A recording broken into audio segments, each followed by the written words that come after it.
आप तब तक सरप्लस नहीं रन कर सकते जब तक कोई डेफिसिट रन नहीं करता। कि अगर आप कलेक्शन बेहतर करके करते तो आपको आईपीपी से कॉन्ट्रैक्ट ना रिनेगोशिएट करने पड़ते। अभी तो आप विक्ट्री लैप ले रहे हो, लेकिन कल को जब आपको दोबारा आईपीपी चाहिए होंगे तो फिर वो जिप खोल के दिखा देंगे। शायद अमेरिका जो है कि बहुत ज़्यादा ये प्लान कर रहा है कि इसके तहत डिवैल्यूएशन होगी यूएस डॉलर की, और डिवैल्यूएशन की वजह से शायद उनकी एक्सपोर्ट वायबिलिटी बढ़ जाएगी। अनइंटरप्रेटेड बिजली ये नहीं दे सकते, और ये क्यों नहीं दे सकते? क्योंकि कलेक्शन ही ठीक नहीं है। अस्सलाम वालेकुम, मुस्बित शो में बहुत बहुत खुशामदीद। मैं हूं असद नज़ामी, मेरे साथ हैं अली आफ्ताब। शो को प्लीज लाइक और शेयर करें, चैनल सब्सक्राइब कीजिए। सर कैसे हैं? सर बहुत मिले जुले से तासुरात। वाह वाह वाह। एक तो आज बड़ा जो है वो कुछ बच्चों के लिए दुखी दिन है। पंजाब भर के स्कूलों के रिजल्ट आज आए, तो कुछ तो पास हो गए होंगे, उनको बहुत मुबारक। जो बेचारे नहीं हुए वो दिल छोटा ना करें, क्योंकि वो जब उसी क्लास में दोबारा एक साल लगाएंगे तो उनकी फाउंडेशन मजबूत होगी। और आपको पता है कि जितनी मजबूत फाउंडेशन होती है, वो जो ऊपर बिल्डिंग है वो उतना ज़्यादा टाइम निकालती है। आप कह रहे हैं सर बेसिस स्ट्रॉन्ग होनी चाहिए। और सर बेसिकली असल में बात ये है कि अभी रिसेंटली इस रिजल्ट के आगे पीछे वर्ल्ड बिलियनियर्स लिस्ट जो है सर वो भी नशर हुई है सर। तो उसके अंदर भी आप देखें बहुत सारे ऐसे बिलियनियर्स हैं डॉलर टर्म्स में जो फेल होते रहे हैं, जो कॉलेज ड्रॉप आउट रहे हैं, जो स्कूल उन्होंने कुछ नहीं कर पाए, तो वो बिलियनियर बन गए। मैं ये नहीं कह रहा ये बनेंगे बिलियनियर, बट अल्लाह करे ये बन जाए। लेकिन ये सारी जो चीज़ें होती हैं सर, आपको लास्ट एक दो एपिसोड पहले हमने ये बात की थी कि ये जो स्टैंडर्डाइज्ड एग्जामिनेशन है ना, कि हर बच्चे एक तरह का है, एक ही इम्तिहान मिलेगा उनको, एक ही इनपुट है, आउटपुट भी हमें सेम चाहिए, ये हो नहीं सकता सर। ये किसी चीज़ में नहीं हो सकता, किसी शोबे में, किसी घर में ये चीज़ हो ही नहीं सकती। तो बहरहाल सर ये एक निज़ाम बना हुआ है, ऐसे नहीं कि पाकिस्तान के अंदर है, ये दुनिया भर के अंदर ये है कि एग्जाम तो होने हैं। तो जब तक एग्जाम होने हैं उनको एग्जाम्स को डील कैसे करना है आपने वो सीखना है। एग्जाम देना तो आ ही जाता है हर किसी को सर इवेंचुअली। ये बात बिल्कुल ठीक है। दूसरा सर ये जो है ना, अभी ईद की छुट्टियां गुजरी हैं बहुत सारी, ईद वो सबको ईद मुबारक हो, लेकिन गुज़िश्ता, लेकिन सर मैं इस स्थिति में पहुंचा हूँ कि ये जो छुट्टियां हैं ना, ये बहुत ही वाहियात हरकत सर। और उसकी एक वजह है सर, उसकी वजह ये है कि ये जितने भी लोग कहते हैं कि जी छुट्टियां आएंगी ना तो हम ऐसे फ्रेश हो जाएंगे और फ्रेश होके हम बड़े ना क्लियर हेड के साथ वापस काम पे, ये कभी हुआ है? आपकी 25,000 किस्म की मुख्तलिफ एग्जॉस्शन हो जाती है, आप वापस आते हो, आप काम भूल गए होते हो। मतलब आप ये देखें कि आपने कभी ऐसे देखा है कि एक बंदा जो वर्जिश करता है वो कहे कि मैं जो है ना ब्रेक लेने लगा हूँ महीने की या मैं हफ्ते की, और उसके बाद जब मैं आऊंगा ना तो मेरी बेहतर हो जाएगी परफॉर्मेंस। कैसे हो सकता है? एक बंदा इंस्ट्रूमेंट प्ले करता है, वो कहे जी मैं ब्रेक लेने लगा हूँ और उसके बाद जब मैं आऊंगा तो बड़ा सही। भाई हो ही नहीं सकता। ये आदत जो है ना, मतलब जो रूटीन बनाना है वो बनती है बहुत मुश्किल से, और टूटने के लिए उसको 6 दिन चाहिए होते हैं, 4 दिन चाहिए होते हैं। मतलब रूटीन बनाना मुश्किल है। बुरी सर, लोग जो एडिक्ट्स होते हैं 6-6, 8-8 साल सोबर रह जाते हैं और फिर एक रात वो टूटते हैं, और फिर उसके बाद ये नहीं है कि फिर 6-8 साल वो बैक टू स्क्वायर वन वहां जाते हैं कि बेंडर पे बेंडर चल रहा है। तो ये तो इंसान जो है ना वो छुट्टी लेने के लिए बना ही नहीं सर। एक तो बना नहीं, दूसरा सर हमें जो एक बतौर हुकूमत, तमाम हुकूमतें इसके अंदर मुलफ़िज़ हैं कि हम कहते हैं छुट्टी क्लब कर दो, कि आप असल में सर छुट्टी अगर थी इस दफ़ा मंडे ट्यूसडे वेडनेसडे की, तो असल में छुट्टी थी पिछले थर्सडे से। जुम्मा ऑफ किया, जुम्मा हफ्ता एतवार, पीर मंगल बुध, जुमेरात को बीमार हो गए आप, जुम्मा फिर छुट्टी ली हुई है आपने हफ्ता। सर 10 दिन अगर एक बंदा जो है वो कुछ भी ना करे, तो एक तो सर उसके अंदर 2 मसले। पहला जो आपने कहा वो तो ठीक है। दूसरा सर अगर आप बीवी बच्चे वाले हो ना सर, मैंने बीवी बच्चे दोनों सर इज्तिमाई तौर पे लफ्ज़ इस्तेमाल किए कि एक तो आपकी बीवी को आदत नहीं है आप घर पे बैठे हो, आपको आदत नहीं है कि आपकी बीवी की अगर वो भी काम करती है वो भी घर पे बैठे हो, तो वो तो सर रेसिपी फॉर डिजास्टर, उसके ऊपर मुझे जाने की जरूरत, उसके ऊपर तो मेरा पूरा थीसिस मौजूद है। लेकिन सर बच्चे जो हैं जो स्कूल को होंगे ख़ास तौर पर, उनकी रूटीन तो अपसाइड डाउन हो जाती है। अच्छा, अब ईद के दौरान दिनों में सर सब बंद है, कुछ करने को नहीं है, मतलब वैसे ही तो कुछ करने को नहीं है। यहाँ पे बच्चे कहते हैं हम बोर हो रहे हैं। अब आपने यानी कि अपनी छुट्टियां जिनमें आपने सो कॉल्ड अनवाइंड करना है, वो आधी ज़्यादा एफर्ट तो आपकी लग जाती है बच्चे को एंटरटेन करने में। भाई कभी यहाँ लेके जाओ, कभी यहाँ लेके जाओ, अब बंदा क्या करे इसके अंदर। तो सर ये जो है ना लंबी, ये जो क्लब कर देते हैं, अब से होना चाहिए कि सर अगर आपकी छुट्टियां मंडे ट्यूसडे वेडनेसडे है ना, तो थर्सडे जो है ना वो बस वर्किंग डे, छुट्टियां कोई इजाफी नहीं मिलेंगी। वो क्लब ना करें, 3 बहुत होती। बिल्कुल सर। दूसरा, आप ये बच्चों की आपने बात की, कभी आपने सुना है कि किसी बंदे ने कहा हो कि यार मैंने महीने के लिए या हफ्ते के लिए पेरेंटिंग से ब्रेक ले लिया? भाई आप ले ही नहीं सकते। अच्छा, अब ये सारे वो काम है जो आपको कुदरत ने दिए हुए हैं। ये कुदरत की तरफ से इशारा है कि बेटे आप ब्रेक के लिए नहीं बने हुए, आपने रूटीन के अंदर रहना। अच्छा, वो मुझे समझ में आती है सैटरडे संडे छुट्टी, हाँ ठीक है। वो पता है क्या है, कौन कमबख्त है जो सैटरडे संडे अनवाइंड करता है? हाँ। वो आपने हफ्ते के जो बाकी काम रखे होते हैं ना, उनके लिए टाइम स्लॉट्स दिए हैं, वो उनके छुट्टी का कोई कॉन्सेप्ट नहीं है सर। छुट्टी का बिल्कुल कॉन्सेप्ट नहीं है। और सर ज्यादा इसके ऊपर बात ये भी आ जाती है कि बच्चे जो हैं, अब देखिए आपको एक आदत नहीं है कि आप हर वक्त घर पे हो। अब जब आप घर पे नहीं है ना, तो बच्चे तब भी पाल रहे हैं, बच्चे तब भी ठीक है। आपने कोई सिस्टम बनाया है ना, कोई मैकेनिज्म बनाया है, कोई ग्रैंड पेरेंट्स हैं, अगर आप अफोर्ड करते हैं तो आपने को हेल्प रखी हुई है। बच्चे फिट फुट होके आ जाते हैं, आप घर जाते हैं काम से तो आपको फिर समझ आता है कि आज सारे दिन में क्या हुआ, पीछे से हो जाता है ये सारा कुछ, आपको कोई फोन नहीं आता। लेकिन जब आप हैं, जब आप मौजूद हैं फिजिकली, फिर किसी ने नहीं और किसी को कहना, फिर आपकी तरफ आने के भाई ये अब इस बच्चे का मसला है तो अब हम सब मिलकर ना इस मसले को सॉल्व करेंगे, या ये मेरा मसला है तो अब तुम बैठ के जरा मेरे साथ इस चीज को सॉल्व करो। सर तो आप देखें फिर बंदे के ऊपर अनवाइंड तो नहीं, ये तो डबल वाइंडिंग होगी सर। बिल्कुल सर। फिर आप पाकिस्तान में ना जरा एक कैमरा या कागज पेंसिल लेके एक सर्वे पे निकल जाए, ठीक है, और आपको जो है ना मुश्किल से कोई 1.5% लोग मिलेंगे जिनसे आप ये पूछोगे ना कि यार आइडियल लाइफ जरा इमेजिन करो, क्या होगी आइडियल लाइफ, तुम क्या हो जाए, तुम मजे आ जाए जिंदगी में। को मुश्किल से 1.5% लोग होंगे जो कहेंगे कि यार मैं चीफ ऑफ आर्मी स्टाफ बन जाऊँ ना बड़ा मजा है, या मैं जो है इंडस्ट्रियलिस्ट बन जाऊँ बड़ा मजा है, या मैं बाबर आजम बन जाऊँ बड़ा मजा है। मुश्किल से बाकी 98% लोग जो है ना वो आपको मेरी तरह के मिलेंगे जो कहेंगे कि यार एक अपना घर होवे, एक 8 मरले का कमर्शियल प्लाजा किराए ते चढ़िया होवे ते मैं पहली तारीख में जावां, किराया कलेक्ट करके आवां ते बाकी 29 दिन चिल। हाँ। अच्छा, अब और तेज इंटरनेट। अब उस बंदे को कोई समझाए कि चिल जो है ना ये दुनिया चिल के लिए नहीं बनी। अच्छा, मैं आपको एक बात बताता हूँ कि वो इस मतलब आप जब दुनिया में हो ना तो कोई ना कोई काम तो पड़ता ही रहता है। हो सकता है आपको बच्चे का बे फॉर्म बनवाना पड़ जाए, हो सकता है आपको बच्ची का एडमिशन करवाना पड़ जाए, हो सकता है आपको किसी की चोरी हो जाए तो आप उसको FIR करवानी पड़ जाए। कोई ना कोई काम तो जिंदगी में पड़ेगा ना। अच्छा, जो बंदा है ना काम की रूटीन में, जिसने 8 घंटे दिन के काम करना ही करना है, उसको जब पुटीकें पड़ती है ना जिंदगी की, तो वो काम की जो उसकी रूटीन है उसमें उसकी एक जगह होती है, वो ऐसे स्लाइड करता है बीच में से और वो सारे काम कर जाते हैं। सर जिस बंदे को आदत नहीं है जो कर रहे चिल, वो सिर पीट लेता है अपना। वो पहली दफा सरकारी अफसर जाता है, वो कहता है मेरी नब्ज काट दो। क्या कर रहे हैं कि हाँ जगह क्या है सर, चिल नहीं करनी सर। दूसरे से ये एक बंदा कर सकता है सर, लेकिन उसके और मसले, जिसकी जिंदगी में ये मसले मसाइल है नहीं, मतलब वो अकेला है। ऐसे भी लोग होते हैं, भाई मैं अकेला हूँ, मतलब पैसे हैं मेरे पास, मैंने कमा लिए या मुझे मिल गए, parents have passed away, siblings जो है वो दूर होते हैं मेरे से, रिश्तेदारों को मैं मिलता ही नहीं, घर पे अकेला, उसकी और मसले, पता डिप्रेस हो जाएगा सर वो कितना को टीवी देख लेगा सर। बीच में वो टीवी देखते थे क्या, वॉल्टर वाइट मेरा दोस्त है, हाइजनबर्ग ने फोन लाओ, या हानी आमिर मुझसे बातें करती है दीवारों में से यूं आती, सर वो पागल हो जाएगा बंदा। तो आपको थोड़ा थोड़ा ब्रेक भी चाहिए। अब ब्रेक का मतलब क्या है सर, टीवी या आपकी इंटरनेट से ब्रेक का मतलब क्या है, आपको लोगों से डील करना पड़ेगा। लोग तो चूती हैं लोगों के पास जब जाएंगे माथा मारने अपने, आप कहेंगे ये क्या चीज़ है, आप फंस जाएंगे। इसलिए sir grass is always greener on the other side. हमें लगता है कि यार, ये सबको लगता है ना कि यार काश, अभी भी जो स्टूडेंट्स जिनका जिक्र किया हमने, वो उनकी ये होगी यार कि पास हो गए 6 किसके मार्क्स हैं, अब ना हम 2 हफ्ते ना AC लगा के ना, कोई पेरेंट्स भी कुछ नहीं, बैठ के टीवी देखेंगे या हुक्के पिएंगे, जो भी बच्चे करते हैं सर, उस सर 6 घंटे बाद उनको मौत पड़ जाएगी यार कि अब मैं करूं क्या। सर वैसे भी देखिए ना, मुझे अमेरिका इंग्लैंड में तो नहीं पता कि क्या होता है, पाकिस्तान में ये जो बच्चों को 3 महीने की गर्मियों की छुट्टी दी जाती है।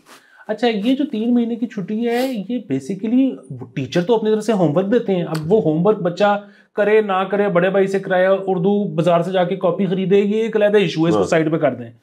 वो बेसिकली स्कूल ये कहता है कि यार गर्मी इतनी है कि तुम ना हीट स्ट्रोक ना करवा लेना, लेकिन 3 महीने छोड़ना नहीं है, तुमने पढ़ते रहना है। सर ये जो है ना कि आप किसी भी चीज से ब्रेक ले लें और उसके बाद आप वापस आके उसी प्रोफिशिएंसी से करना शुरू कर दें, ये हो ही नहीं सकता।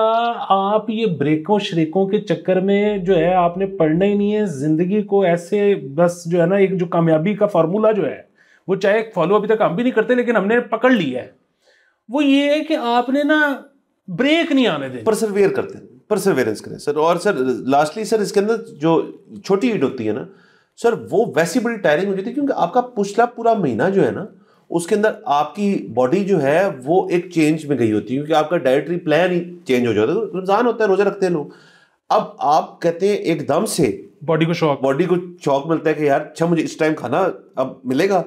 अब उसके अंदर बॉडी यूज टू हो रही है आपकी थोड़ी सी। अब वो पहला दिन, दूसरा दिन, और हमने पहले भी ये बात की कि आपने ओवर ईटिंग नहीं करनी, ये बड़ा डेंजरस होता है। बहुत लोगों के सर पेट शेट खराब हुए हैं बाय द वे, मैं सब गवाऊं उस चीज और सर वो 2-3 दिन के बाद जब आप फाइनली आपका रिदम बनता है ना और आपको छुट्टी भी आई होती है आपकी, एकदम से काम शुरू हो जाता है आपका। और अगर वो खुदा ना खास्ता आपकी तरह 10 दिन का स्पैन हो कि 10 दिन आप सर मंडे को जाएंगे, आप तो पागल हो जाएंगे सर। तो ये बस मैं असल में सर बात ये कि आप और मेरे जैसे ज़हन जो है ना वो मौजूद नहीं है। ये छुट्टी वाली जो प्लान करते हैं ना लोग, वो तो कहते हैं इनको जोड़ दो, क्लब कर दो। आप और मैं सर बैठे हो, हम तो कहीं छुट्टी देने की जरूरत ही नहीं है यकीनन। और दूसरा आप ये देखें ना कि अब जो मोबाइल फ़ोन है ना, ये मोबाइल फ़ोन जब नहीं था ना तो चलो छुट्टी का मतलब छुट्टी होता होगा। अब तो आप छुट्टी वाले दिन भी कोई ना कोई काम कर ही रहे हो। सो बेसिकली हो ये रहा है कि छुट्टी वाले दिन आप काम भी कर रहे हो लेकिन आप दफ्तर भी नहीं हो। तो अब एक आप साथ पे घर भी चला रहे हो और साथ एक बहुत बड़ा प्रेशर है कि इंजॉय करना है। वो इंजॉय करने का प्रेशर इतना ज़्यादा है कि वो आप मतलब उस प्रेशर की वजह से भी थक जाते हो मजीद। तो सर देखिए, पाकिस्तान जैसा मुल्क नहीं बना है एंजॉय इतनी ज्यादा एंजॉयमेंट के लिए। यहाँ पे तो एंजॉय मतलब बाहर के मुल्क में एंजॉय करना बड़ा आसान है। यहाँ कोई आसान चीज तो नहीं है ना कि यार आप मतलब बस गाड़ी में बैठे और आपको पता है 10 जगह जहाँ पे सुकून एंजॉय कर सकता है बंदा। यहाँ तो असल में ढूंढना पड़ता है, 6 लोग इकट्ठे करने पड़ते हैं, पैसे पूसे जोड़ने पड़ते हैं, फिर आपको प्लान करना पड़ता है और कोई गारंटी भी नहीं है कि एंड में एंजॉयमेंट होगी भी नहीं। आप शायद उतनी दुखी घर आ जाए। तो बस छुट्टी जो है उसको जरा आप इतना दिल पे ना ले, आप रिलैक्स करें। जिनके रिजल्ट वाली बात जो हम कर रहे थे वो भी इतना दिल पे ना ले। कोई ना कोई आपसे ज्यादा आवाजार है तो उसके बारे में सोचें। सर अवजारी से सर याद आया सर सर खबर आई है बहुत अच्छी। सर अवजारी दूर हो रही है। पीएम साहब ने जो वादा किया था सर बिजली के रेट में अंदर कमी का, बिजली के बिलों में कमी का, सर उन्होंने अनाउंस कर दिया सर। तो सर 7.41 रुपए per unit sir house hold electricity prices जो है वो कम होगी। सर लोगों को बहुत बहुत मुबारक हो। और सर इसके अंदर मैं ये भी चाहूँगा कि आप जो है सर एक विक्ट्री लैब भी लें। उसकी वजह ये है कि सर पीटीवी जो है जिसका सर बेसिकली हम दिया करते थे, एक टैक्स देते थे 35 रुपए था, 40 रुपए था, वो भी खत्म कर दिया गया सर कि अब पीटीवी और दीगर जो इस किस्म के टैक्सेस हैं अब वो खत्म करने जा रहे हैं जिससे मजीद रिलीफ मिलेगा। तो गैर जरूरी चीजें जो हैं वो हटा रहे हैं। उस चीज में पीटीवी था तो सर ये बस सर आपको परसेवरेंस सर हम लगे हुए हैं तब से कह रहे हैं, उन्होंने सुन ली हमारी। तो ये सब कमाल हो गया। पीटीवी वाला तो बहुत ही अच्छा हुआ है ये, मतलब मैं इतना खुश हूँ कि ये सर जो सब लोगों को जो रिलीफ मिलेगा ना इसका सवाब सर हुकूमत के अलावा हम दोनों को भी जाएगा। सर वैसे मैं ऐड करता हूँ कि इस खबर को मैंने अब सर गौर से पढ़ा है तो इसमें से लिखा हुआ है खत्म करने का प्लान है। हाँ प्लान है। तो सर अभी ये हुआ नहीं। अच्छा जो बाकी जो अभी हो चुका है ना 7 रुपए 41 पैसे और वो मतलब जाहिर है वो थोड़ा थोड़ा डिफरेंट है। इंडस्ट्रियल ग्रीड 7.59 है।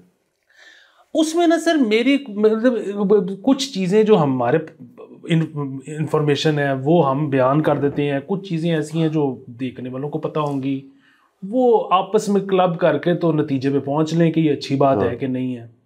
अच्छा वो जो है ना प्रॉब्लम ये है कि पाकिस्तान में ये अच्छा ये कैसे, सबसे पहला सवाल ये है कि ये कैसे हुआ कि ये 7 रुपये 8 रुपये आप कह लो कि ये सस्ता इन्होंने कर दिया है, तो कैसे? वो 2 चीज़ों की वजह से हो पाया।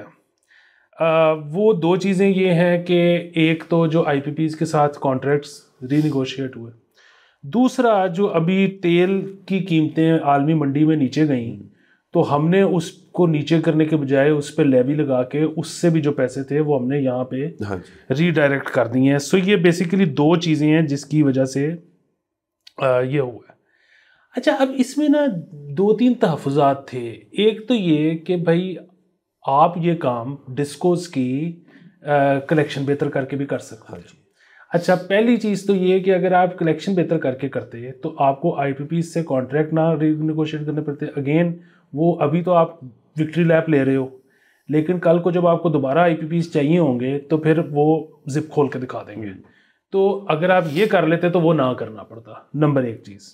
अच्छा नंबर 2 चीज़ ये कि क्योंकि हमारी कलेक्शन वैसी की वैसी है तो ये एक दिन फिर पटाखा बोल जाएगा, क्योंकि कलेक्शन तो वही है, तो आपने रिनेगोशिएट कर लिए हैं, और अब जब आपने नए लगाने होंगे तो फिर पता लगेगा फिर क्या करना है। अच्छा, तीसरी एक और चीज़ ये है कि जो सबसे बड़ा मसला है कलेक्शन बेहतर ना करने का, वो ये है कि अब बिजली सस्ती हो गई है, आएगी फिर नहीं मेरे घर, मतलब लोड शेडिंग फिर भी होती रहेगी, मतलब। और मैं तो ये भी कहता हूँ कि अगर ये सस्ती भी ना करते, ये कहते कि बस हम अब आपको अनइंटरप्टेड देंगे। देखिए ना, हमारे घर में यूपीएस लगे हुए हैं, हमारे जो वो कॉफ़ी शॉप है उसमें जनरेटर लगा है। अच्छा, अब बात ये है कि जो जिस वक्त जो रेट है वो तो है, और ये उन्होंने चले सस्ता कर दिया है, जब वो महंगा भी था, जो जनरेटर चला के हम बिजली देते हैं वो तो बहुत ऊपर होता है। सो मेरा अगर ये जनरेटर उधर से काम करा दें, अच्छा फिर यूपीएस वैसे साउंड करता है कि बस यूपीएस तो वही है कि यार आपने सेव कर ली, बाद में चला ली, वो इतना एफिशिएंट नहीं होता, वो आपको बड़ा महंगा पड़ रहा होता है यूपीएस। वापडा से चार्ज होता है ना सर, एक तो वापडा से चार्ज हो रहा है, दूसरा वो ये नहीं है कि वापडा से मैंने जितनी यूनिट्स का चार्ज किया उतना चला लिया, लॉस तो होता है, बड़ा ठीक ठाक उसके अंदर लॉस है। सो प्रॉब्लम ये, अच्छा फिर ये है कि फ्रॉम जनरेटर टू यूपीएस 2 साल बाद बैटरियां चेंज करनी है, उसकी हर 15 दिन पर मेंटेनेंस करानी है, इधर 5 साल बाद साथ में यूपीएस भी चेंज करना है, मतलब ये सारी एक कॉस्ट है ना। चलो ठीक है, गरीबों के घर पे नहीं होता यूपीएस, लेकिन लोअर मिडिल क्लास से यूपीएस शुरू हो जाता है जी। तो फिर भी बात है, अनइंटरप्टेड बिजली ये नहीं दे सकते। और ये क्यों नहीं दे सकते? क्योंकि कलेक्शन ही ठीक नहीं है। मतलब वो आप उसको छोड़ ही दें कि ग्रिड की कैपेसिटी, वो बात ये है कि वो कहते हैं कि जिस मोहल्ले से जितना ज़्यादा बिजली चोरी होगी उतनी उस जगह पे हम लोड शेडिंग करेंगे। और यार फिर भी बात है, आप उसको पिनलाइज कर रहे हो जो बीच में नहीं कर रहा है बिजली चोरी। तो ये इतने सारे मसले हैं। अच्छा, अब एक और चीज़, इसमें एक और भी लोगों की राय थी, वो ये कि आप जो है ना, घर वालों की आपने जिस तरह 7.5 की है सस्ती, आप ये ना करते। अगेन हम ये वर्डिक्ट नहीं दे रहे, आप फैसला करें। वो ये कहते हैं कि जी सालाना लाखों बच्चे 18 साल के हो जाते हैं पाकिस्तान में, लाखों। अच्छा, अब वो मतलब वो एडल्ट हो जाते हैं। अब जो एडल्ट है ना, उसको नौकरी चाहिए। वो नौकरी कैसे जनरेट होगी? अगर आपकी इंडस्ट्री चलेगी। अच्छा, इंडस्ट्री को जो आपने अभी 7 वाला दिया है, ये 14 वाला दे सकते थे अगर आप कंज्यूमर को ना देते, या 20 का दे सकते थे अगर आप कंज्यूमर को ना देते। वो इंडस्ट्री चल जाती, एम्प्लॉयमेंट ज़्यादा हो जाती, एम्प्लॉयमेंट ज़्यादा हो जाती, बच्चा शायद। अब बात फिर वो ये है कि अभी जिस तरह कह रहे हैं कि जी खुद हुकूमती अंदाज़ा है कि जो 300 यूनिट तक इस्तेमाल करता है उसको कोई 2180 रुपये की बचत होगी बिल में। ठीक है, अच्छी बात है, लेकिन फिर वही बात है कि अब आप देखें कि अगर किसी बच्चों की नौकरियां लगनी शुरू हो जाए, वैसे तो हर बंदे की नौकरी जो है, बेसिक इनकम जो सरकार ने रखी है उसको वो मिलनी चाहिए, उससे कम किसी को नहीं होना चाहिए। लेकिन मैं कहता हूँ उससे कम भी हो। मतलब एक बच्चा जो है वो टेक होम ला रहा है 25-30 हज़ार, वो बेहतर है, या एक हाउस होल्ड को 2100 रुपये का डिस्काउंट मिल गया तो वो चीजें देखने वाली हैं। उसमें सर बिल्कुल देखने वाली। सर ये दूसरी वाली बात है ना, जिसके अंदर आप कह रहे हैं कि 14-15 रुपए आप पूरा इंडस्ट्री को देते, हाउस होल्ड को वैसे ही रखते, तो इवेंचुअली इसका इफेक्ट आ जाता। तो उसमें मसला ये है ना, अगर आप हाउस होल्ड्स को नहीं देंगे और इंडस्ट्री को देंगे, तो आपका जो वोट बैंक है ज़्यादा, वो तो इंडिविजुअलाइज्ड है ना, वो कोई इंडस्ट्री तो नहीं आपको वोट देती ना। इंडस्ट्री वाले आपके वोटर्स हो सकते हैं, लेकिन उन्होंने घर के बिल भी देने, तो वो ऑब्वियसली उन्होंने उस चीज़ को कंसिडरेशन में रखा कि जी हमने अगर शिबाशी लेनी है मोमेंटरली, कि मतलब ज़्यादा देर के लिए तो नहीं रहेगा ना, कुछ देर के लिए ये, तो आप उस मद में आप फिर कहेंगे यार हम अपना वोट बैंक बढ़ा लेते हैं, हम बिजली में रिलीफ दी हमने, बाद में लैब लेना है इस चीज़ का, इंडस्ट्री से वो नहीं मिलना। दूसरा सर, इसके करने के बावजूद भी एक चीज़ और गवर्नमेंट को समझने की ज़रूरत है, वो ये है कि ओवर द ईयर्स, और ये मैं नहीं कह रहा कि ये किसी एक हुकूमत के दौर में, ये पीपल्स पार्टी के बाद, नून लीग के बाद पीटीआई, या फिर नून लीग, अब जो भी हुकूमत है, उसमें ना एक ओवरऑल कंडीशनिंग हो गई है तमाम यूज़र्स की। वो आपके इशराफिया का हिस्सा हो क्यों ना हो, और वो आपके सबसे लोअर तबके का क्यों ना हिस्सा हो, वो बिजली करते हैं राशन। अगर आप इसको रिलीफ को 20 रुपये भी कर देते हैं, आप 25 रुपये भी कर देते हैं, तो वो कहेंगे यार कि ये अब अपॉर्चुनिटी, घर में एक स्टैंड अप बंदा होता है, वो कहता है यार अब हाथ नहीं खोलना, इसको आपने रखना है उसी बेयर मिनिमम पे, कि महीने के, अगर ये 3-4 महीने का है, 3-4 महीने में हम इतना रिलीफ अपना रूम बना लेंगे, आगे जब ये बढ़ना है और बढ़ना ही है तो उसके अंदर हमें गैप मिल जाए। तो असल में जो वो चीज़ चाह रहे हैं, एक इसका मकसद ये भी नहीं कि लोग बिजली इस्तेमाल करें, लोग शायद मेंटली प्रिपेयर्ड नहीं है बिजली इस्तेमाल करने के लिए। सर वो हर घर में एक बुजुर्ग होते हैं जो जाते जाते तमाम लाइटें बंद करते जाते हैं। वो को बच्चा कमरे के अंदर पढ़ भी रहा होगा ना, तो वो 2 ऑन होगी तो एक कर देंगे जाके, एक चिपाड़ बह के। तो ये लोग जब तक मौजूद है, और ये हर घर में, पहले ये होती थी ओल्ड जनरेशन जो ये करती थी, अब आपके जो भी सैलरीड है वो यकीन से, मैं करता हूँ सर, मैं दावे से कह सकता हूँ आपको कि वो घर आते होंगे और कहते होंगे यार बंद करो सड़क की, तुसी मजाक नहीं होता बिल पूरा, इसमें भी करेंगे तो फायदा क्या होगा। मैं अल्लाह की कसम ये कहने लगा था आपके कहने से पहले कि मैं करता हूँ सर कि क्यों बिला वजह की लाइटें होंगी सर। ये बिल्कुल, मैं देख लूँ को किसी ने पीक आवर्स के अंदर इस्त्री ऑन की हो सर प्रॉब्लम पता है क्या है, ये आगे बिल्कुल ठीक है, और इसके तो 2 पहलू हैं।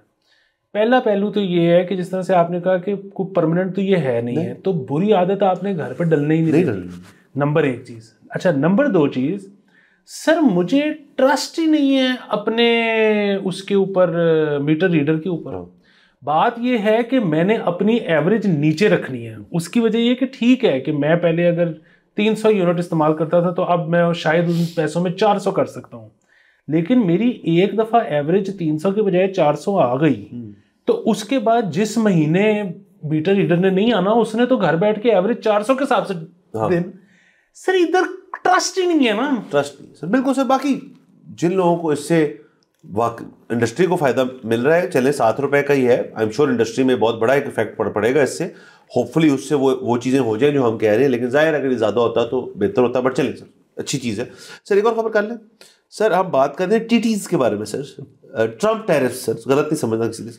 सर ट्रंप साहब ने आते साथ कहा था कि हम अपने तमाम ममालिक जिनसे हम ट्रेड करते हैं उनको साथ हम एक टैरिफ, रेसिप्रोकल टैरिफ, अब उसका नाम पड़ा, पहले तो ऐसे नहीं था कि जितना हमें टैरिफ वो चार्ज करते हैं हम उसका आधा चार्ज करें, जो डिफरेंस होगा आपका ट्रेड डेफिसिट जो आपका होगा बेसिकली उसका 0.5%। तो इसके अंदर बहुत सारे मुल्क हैं सर, सबसे ऊपर चाइना है जिसका 67% है तो उसको 34 चार्ज कर रहे हैं। इसी तरह वियतनाम 90% करता है तो उसको 46 कर रहे हैं। यूरोपियन यूनियन 39%, जिससे सो फोर्थ।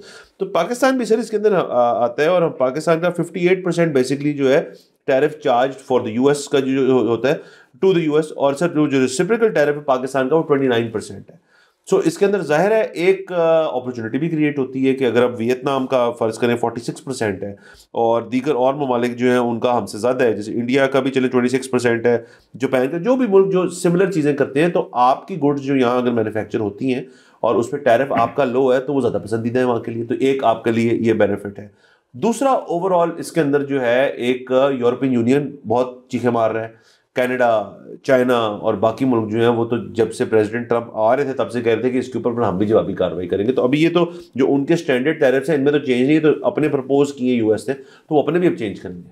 बिल्कुल सर, वो बड़ी चेंजिंग सिचुएशन है, और वो अभी ज़्यादा, कल रात तो ये हुआ है तो अभी बहुत ज़्यादा जो है इसके बारे में जानकारी नहीं है, लेकिन जितनी मेरी थोड़ी बहुत दोस्तों से बात हुई है ना, उसमें ये है कि शायद अमेरिका जो है एक बहुत ज़्यादा ये प्लान कर रहा है कि इसके तहत डिवैल्यूएशन होगी यूएस डॉलर की, और डिवैल्यूएशन की वजह से शायद उनकी एक्सपोर्ट वायबिलिटी बढ़ जाएगी, कि मतलब जब उनका डॉलर नीचे चला जाएगा, और जिस तरह हम बड़े खुश होते हैं कि यार मतलब रुपया नीचे चला गया तो एक्सपोर्ट बढ़ जाएगी, तो उस तरह उनका ये है कि जो यहाँ से मसला हो रहा है वो उसकी वजह से फ़ायदा हो जाएगा।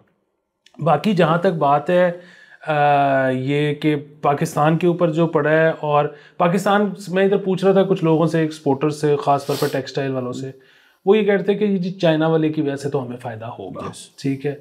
बाकी वो कहते हैं बांग्लादेश की वजह से हमें फ़ायदा कोई नहीं होगा। उसकी वजह ये कि बांग्लादेश में जिस किस्म का काम होता है ना, वो काम हम कर नहीं सकते। हाँ, वो कहते हैं कि मसलन अगर आपने हाथ, वो जो आपने मतलब स्वेटर, एक तो होता है ना हाथ वाली निटिंग, वो नहीं, जो मशीन वाले स्वेटर होता है वो 2 तरह का होता है, एक इलेक्ट्रिक, वो इलेक्ट्रॉनिक्स ही, वो मैकेनिकल मशीन होती है, और एक होता है जो आपने हाथ से पूरा चलाना होता है।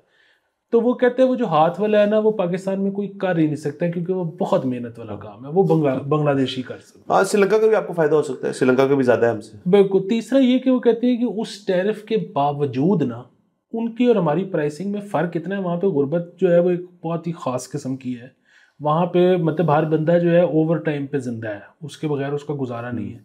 वो कहते हैं कि मतलब हमारी और उनकी जो टी शर्ट है ना, मतलब वो 250 की है तो हमारी 130 की, हम 250 की दे रहे हैं तो 130 की दे रहे हैं, या हम 150 की दे रहे हैं तो वो 150 की दे रहे हैं तो हम 275 की दे रहे हैं। $1.25 का फ़र्क है। फिनिश्ड टी शर्ट का $1.25 का फर्क बहुत बड़ा फर्क होता है। तो ये आप उसमें टैरिफ इनकॉर्पोरेट भी कर लें जो उनका ज्यादा है, सस्ता ही पड़ेगा, वो सस्ता ही पड़ेगा, उनसे हमें कोई फायदा नहीं होगा। अच्छा, लेकिन चाइना की वजह से बहुत ज़्यादा एक्सपोर्ट है जो कि यहाँ पे आएगी। अच्छा, उसमें भी एक वो बात ये कह रहे थे कि जी टेक्सटाइल वालों की मैं कर रहा हूँ, और ये ज़ाहिर वन साइडेड बात है, आप ज़रा कर लीजिएगा कंफर्म, लेकिन वो कहते हैं कि जी मतलब इस लिहाज से तो ज़ाहिर है उनका वॉल्यूम भी बहुत ज़्यादा चाइना का, वो जितना कुछ इधर आएगा हमारे बहुत वॉल्यूम के हिसाब से हमें फ़ायदा है। लेकिन जिस तरह से है ना कि हमें टैरिफ पे फ़ायदा हो जाए कि हम वहाँ से अपनी प्रॉफिटेबिलिटी बढ़ा लें, कहते हैं वो नहीं हो सकेगा। मैंने कहा क्यों? उसने कहा पाकिस्तान में जो यान वाले हैं ना वो नहीं होने देते, और एक मसला ये है कि वो तो ऐसे थे कि जो कि कोविड में भी बंद नहीं हुए, क्योंकि जाहिर है वो धागा है, वो चल रहा है, बड़े बड़े हॉल हैं, एक बंदा बैठा हुआ है एक बड़े से हॉल में, उसको तो कोविड का कोई प्रॉब्लम नहीं है ना, वो तो मशीन ऑटो चल रही है, एक बंदा बैठा है कि जिनको मसला है तो देख लागा। कहते हैं यान वाले करते क्या है कि इस तरह की जब भी वो अपॉर्चुनिटी देखते हैं ना कि कहीं से बनी है, तो वो अपना जो है ना उतना ही मार्जिन, अपनी प्राइस उतनी ही ऊपर ले जाते हैं ताकि आगे किसी को फायदा ना हो। तो यान वालों को मुबारक हो। सर बाकी ऑब्वियसली ये एक चीज है जो कि इफेक्ट किसी ना किसी कैटेगरी में आएगा, बट हर इस किस्म की चीज में एक अपॉर्चुनिटी होती है, कुछ शहना बैठा है वो इसको एक्सप्लोर भी करेगा। मतलब ये किन गुड्स के ऊपर है, किन फार्मास्यूटिकल्स मेरे ख्याल में इसमें नहीं है, कुछ और चीजें इसमें नहीं है ना। इंडिया को वो बड़ा फायदा है ना कि इंडिया को वैसे तो उन्होंने टैक्स लगाया है, लेकिन वो जो इंडिया से दवाइयां जाती हैं उस पर नहीं, तो काफी चीजों पर उन्होंने रिलीफ भी दिया लोगों को, कुछ चेंज किया। बट अगेन डोनाल्ड ट्रंप की एक ट्रैजेक्टरी चल रही है, इसको आगे हम भी मॉनिटर करते रहेंगे। बिल्कुल। अच्छा, दूसरा इसमें कि बार बार वो भी बात चल रही थी कि जी वो ब्लड बाथ चल रहा है एक यूएस स्टॉक एक्सचेंज में। अच्छा, बेशक वो चल रहा है ब्लड बाथ, और जाहिर है उसमें बड़े मसले होते हैं। वैसे तो खैर एक बहुत ही, अगर आप लो मैन उसमें देखें ना तो डेफिनेशन तो वो तो ये है कि लॉस तब तक होता नहीं जब तक आप बेचते नहीं, जिसने रखा हुआ है उसने तो रखा हुआ है। अच्छा, लेकिन कंपनी की उससे अगर आप देखें ना तो जाहिर है उनके पास जो पैसा आ रहा था वो कम हो गया, ठीक है, या उनके पास जो पैसा पड़ा हुआ था वो डीवैल्यू हो गया, या उनके जो उन्होंने जो आगे से इन्वेस्टमेंट्स करनी थी, उन्होंने जो आगे से एक्सपैंड करना था वो अब उस तरह से नहीं कर पा रहे, तो वो हाँ उस हद तक तो है। अच्छा, उतना वैसे ब्लड बाथ अगर ना भी हो रहा हो, मुझे तो देखिए चाइना ले लें, SMIC नीचे जा रही है, अलीबाबा नीचे जा रही है, PDD नीचे जा रही है, क्या कहते हैं बाइडू नीचे जा रही है, आप जापान चले जाएं टोयोटा नीचे जा रही है, निसान नीचे जा रही है, होंडा नीचे, कुछ एक ग्लोबल किस्म का। यूरोप देख लें आप जी, मतलब कहीं पे ये तो नहीं है कि स्टॉक मार्केट ऊपर जा रही हो, ठीक है, ये जरा इधर 6-7% गिर रही है अमेरिका, उधर जरा कम होगी, लेकिन फिलहाल तो बड़ा ग्लोबल किस्म का रिसेशन है ये। बिल्कुल सर। और अगेन ये कुछ इसके अंदर जो ना सर कोविड के लोग कहते हैं कि उसके बाद से रिकवरी नहीं हो पाई, चीज़ें नहीं ठीक हुई, कुछ पॉलिटिकल चीज़ें हैं। देखें पॉलिटिकल रिजीम्स भी तो हर जगह जो है वो चेंज हो रही हैं, उनके अंदर चेंजेस आ रहे हैं। डोनाल्ड ट्रंप यहाँ पे आए हैं, कनाडा के अंदर जो हो रहा है, उसके अलावा आप बाकी अपनी कुछ साउथ अमेरिकन जगहों पे देख लें, आप यूरोपियन जगहों पे देख लें, तो वो भी एक चीज़ जो है उसको चेंज करती है। मतलब एक ओवरऑल ग्लोबल एक रिजीम भी तो चेंज हो रही है ना, अब मेंटालिटी भी चेंज हो रही है। आपकी लेफ्ट जो है वो लेफ्ट से लेफ्ट हो गई है ज़्यादा, तो उसके अंदर स्पेस क्रिएट हुई है ट्रम्प जैसे पॉलिटिशियंस की, तो वो और जगह भी स्पेस ऑक्यूपाई कर रहे हैं, उसके अंदर मार्केट ने अपने आप को करेक्ट करना है। तो वो सारी चीज़ें जो है फैक्टरिंग जब आप करेंगे तो आपको एक इज्तिमाई किस्म की चीज़ें नजर आएगी। ये नहीं होगा कि सिर्फ ही हम US ऐसे है तो वैसे। और वैसे भी सर जब से देखिए दुनिया में सुपर पावर्स जो हैं उनकी एक शेयरिंग पॉलिसी तो नहीं, खैर शेयरिंग एक मैकेनिज्म है कि भाई US जहाँ वहाँ खड़ा हुआ तो यहाँ चाइना भी, अगर चाहिए चाइना है तो नीचे इंडिया भी बैठे, इंडिया भी बैठे तो जापान तो हमेशा से है। तो इन सबकी इज्तिमाई तौर पर ना एक वो ग्लोबल इकोनॉमी जो है डिक्टेट करते हैं। तो जब सारे नीचे जा रहे होंगे तो ये तो नहीं हो सकता ना कि सारे नीचे जा रहे हैं तो बाकी जो छोटे छोटे मुल्क हैं वो भी ऊपर जा रहे होंगे इसके अंदर। तो अगेन ये सारा कुछ जो है ये डिपेंड बहुत ज़्यादा करता है कि आपकी एक तो पॉलिटिकल एक्टिविटी किस किस्म की हो रही है, और दूसरा ओवरऑल मार्केट का सेंटिमेंट किस किस्म का है पोस्ट कोविड। बिल्कुल सर, असल में तो मार्केट करेक्शन वाली बात बिल्कुल ठीक है। और सबसे बड़ी बात जो है ना, सब जो लोग मतलब ये कह रहे हैं कि जी अमेरिका बहुत बड़ी स्टुपिडिटी कर रहा है, अमेरिका ने अपना बेड़ा गर्क करा लिया, मेरा नहीं ख्याल। देखिए उसकी एक वजह है, ये है कि हो सकता है वो ये जो कर रहे हैं ये ना कामयाब हो सकता है बैकफायर कर जाए, लेकिन उन्होंने कुछ तो करना था ना। उसकी वजह ये है कि जिस तरह से आपने कहा मार्केट अपने आप को कभी ना कभी तो करेक्ट करती है ना, और हर कुछ अरसे बात करती है। बुनियादी बात ये है कि लोग ना ये समझते नहीं है कि ये जब होता है ना कि हम जिस तरह कहते हैं कि यार वो हम जो है ना ट्रेड डेफिसिट रन करते हैं, Pakistan is a country that runs trade deficit. इसी तरह there are countries who run trade surplus. अच्छा, कैसे कोई मुल्क ट्रेड सरप्लस करता है? क्योंकि उसकी जगह पे कोई और होता है जो डेफिसिट ले रहा होता है। मतलब हम अगर चाइना से ज्यादा इंपोर्ट करते हैं और कम एक्सपोर्ट करते हैं तो उनका सरप्लस हो गया, हमारा डेफिसिट हो गया। कोई, आप तब तक सरप्लस नहीं रन कर सकते जब तक कोई डेफिसिट रन नहीं करता, ठीक है। अब मसला ये है कि अगर पता नहीं कितनी दिहाइयों से अमेरिका जो है वो आधी से ज्यादा दुनिया का सरप्लस अपने पे ले रहा है, वो तो कभी ना कभी तो उसने कुछ करना था ना, हाथ पांव मारने थे कि यार इसको, मतलब कभी तो मार्केट ने अपने आप को करेक्ट करना। तीसरी एक और चीज ये है कि ये उन्होंने, जाहिर है सबसे ज्यादा तो उन्होंने चाइना को हर्ट करने की कोशिश की है ना, और अगेन चाइना इसकी वजह से हर्ट होगा। और फिर भी बात है, हम तो इसको ऐसे बैठ के तज्जिया कर रहे हैं, हम तो नहीं चाहते दुनिया में कोई कभी किसी जगह हर्ट हो, हम तो सबके दोस्त हैं। मैं वैसे कह रहा हूँ कि वहाँ पे ना, मतलब ये अथॉरिटेरियन जो ज़रा सोसाइटीज़, कंट्रीज़ होते हैं, इनको वो उसने रफ़ीउल्लाह काकड़ ने कहा था ना कि इनका ये इस चीज़ पे बहुत ज़्यादा कर रहे होते हैं भरोसा कि जी हम जो अपने ग्रोथ है ना वो डबल डिजिट्स में रखेंगे। क्योंकि जब तक आप डबल डिजिट्स में जा रहे होते हैं ना, आप अथॉरिटेरियन हो सकते हो, आपके लोग खुश हैं, मौजूद। ये बिल्कुल वैसे ही है कि यहाँ पे ज़ियाउल हक से ज़्यादा जो है टायरेंट कभी दुनिया में शायद आया नहीं होगा। लोग चिल थे, $4 था, रोल रहे थे, बोरियां लगी फिर रही थी, ठीक। तो जंग भी चल रही थी, वो भी एक फैक्टर था थोड़ा सा। बात ये है कि जब एकदम से आपका ग्रोथ नीचे आती है ना, पीपल स्टार्ट गेटिंग आइडियाज, तो ये बड़ा मसला होता है। तो अब अगर अमेरिका उनको इस तरह से करने की कोशिश कर रहा है ना कि इधर से उनका सरप्लस तो मैं ना कंज्यूम करूं, तो ये बड़े अब देखने वाले आगे मामला। सर दूसरा लास्टली सर इसके अंदर ये भी है कि देखिए ये इस तमाम चीज़ें होती हैं, अगर आपका ट्रेड सरप्लस में है, आपका लाइफस्टाइल उससे मुताबिक बेहतर हो जाता है, आपकी इनकम बढ़ जाती है, आपकी टैक्सेशन पॉलिसी चेंज होती है, एक मुल्क की यही इंडिकेटर्स है ना।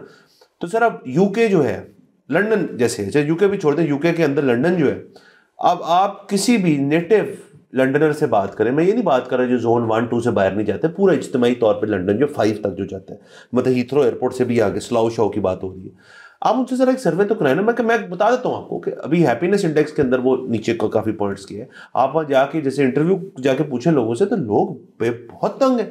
लोग कह रहे हैं कि ये वो शहर ही नहीं है, यहाँ के वो माहौल ही नहीं है।